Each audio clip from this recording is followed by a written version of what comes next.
politicien du Palou, parce que jusqu'à aujourd'hui, il semble qu'il était chassé ou radié dans le parti Palou, dirigé par le professeur Willy Makache, le Palou qui est légal. Lui et les autres. Comment lui qui était chassé?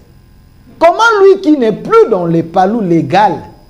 Mais il y a les images qui ont circulé. Vous m'avez envoyé également ces images. Monsieur Massounda, si on peut avoir l'illustration de ces images, où le citoyen Didier Mazenga dit qu'il est frappé par l'incompatibilité. Je ne sais pas si c'était ça ces mots.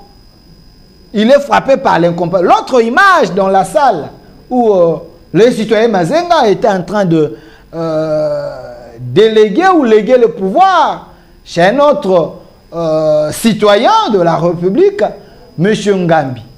Ici, M. Mazenga, sans la légalité, selon vous, le militant du Palou, et selon les documents officiels, qui se dit, parce qu'il est nommé ministre, il ne peut pas engager les partis Palou en sa qualité du secrétaire général, chef du parti.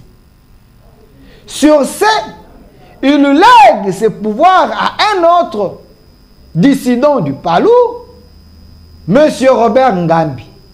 Lui qui va assurer et continuer comme secrétaire général, chef du parti lumumbiste unifié Palou. Mais la question que vous m'avez posée, comment M. Mazenga, le citoyen Mazenga, peut léguer un pouvoir qu'il n'a pas? Je me suis interrogé et fouiné une fois de plus. Jusque-là, M. Mazenga, citoyen Mazenga, n'a pas la légalité au niveau du ministère de l'Intérieur pour engager ces grands partis politiques Palou unifiés. Celui qui a la légalité, c'est le professeur Willy Makache au niveau des institutions et au niveau du ministère de l'Intérieur. Parce qu'à l'époque, vous vous rappellerez encore, vous les militants des Palou, vous m'avez dit qu'il était parti à la justice, on lui avait dit, on ne peut pas vous donner les documents officiels parce que vous avez les fonctions d'État. Il y a l'incompatibilité. À l'époque où il avait les fonctions d'État, selon vous, le membre ou le militant du Palou, il était frappé d'incompatibilité. Il ne pouvait pas assumer ses fonctions, même si sa démarche, c'était d'une manière clandestine ou clandestin, si ça se dit comme ça. Mais aujourd'hui, le citoyen Mazenga reconnaît qu'il est ministre. Il ne peut pas assurer ou assumer la fonction, entre parenthèses, selon l'air camp Palou du secrétaire général du parti lumumbiste unifié. Qui trompe qui? Par rapport à cette question, j'avais posé la question à M. Robert Ngambi.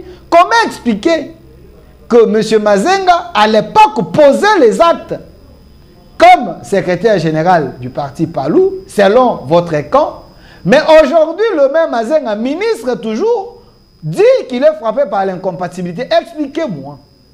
M. Robert Ngambi m'avait dit, oh non, les gens, ils ne savent pas, parce qu'à l'époque où M. Mazenga a posé les actes comme secrétaire général du parti Lumumbiste unifié, le gouvernement Sama Lukonde était un gouvernement démissionnaire. C'est à ce moment-là qu'il posait les actes. On m'a informé que c'est faux. À l'époque où il posait les actes, il semble qu'il était dans le gouvernement. Monsieur Sama n'avait pas encore démissionné. Je ne sais pas si c'est vrai, mais ça reste à vérifier. Mais aujourd'hui, la question d'actualité, selon votre parti, le parti lumumbiste unifié, quand je parle de votre parti, le parti Palou, qui est dans son sein plusieurs personnes. Vos militants posent la question, et les militants du Palou posent la question. Quand un leader de ces grands partis politiques Palou descend à un endroit, on sent l'engouement. On sent que le Palou est mobilisé. Et c'est le cas avec le citoyen Mazenga. Je peux avoir ces images. Monsieur Massounda, merci. Regardez ces images ici. Le citoyen Mazenga est descendu à Masimbanimba. Masimbanimba. Voilà, à Masimbanimba. Son fief, où il est notable. Mais